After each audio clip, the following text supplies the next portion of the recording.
To create a new project, go to Start a New Project, where you will be presented with a dialog of predefined industry standard board templates or a blank template. Define the name of the project and the repository where it will be committed to.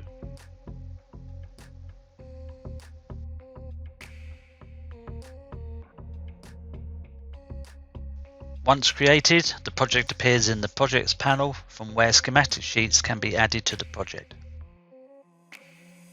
The document template can be replaced by any available template. The sheet name is defined on Save to the local project folder, and further sheets can be added to the project as required.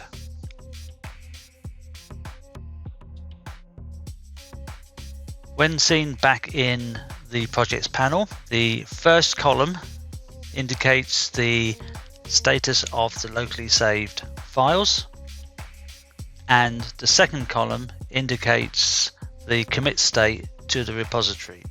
The project can be committed to the repository at stages in the design cycle. This will be a snapshot of the whole project.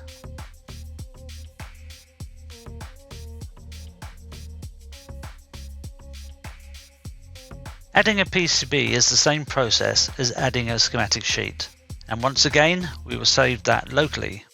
The local file set is the master design file set and can include output files, libraries and log files. Looking back at the project panel, we now see that the local files are out of sync, and so is the repository. So here we will commit to the repository, which notices that some files need to be saved in the process. Comments are useful when accessing the stored data in the repository.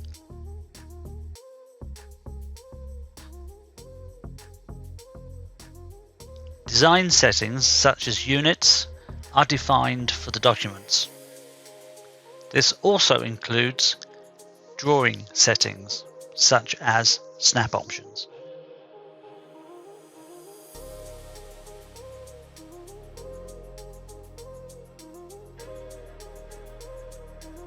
A series of tools can be used to define and manipulate the board shape. SOLIDWORKS MCAD can be used in collaboration to achieve this task.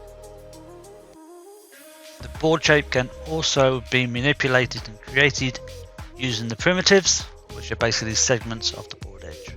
Board cutouts can also be added into the board area. Once again, these can also be added in SOLIDWORKS MCAD during collaboration. The board stack-up will be defined at this stage, ensuring that it provides the overall final thickness.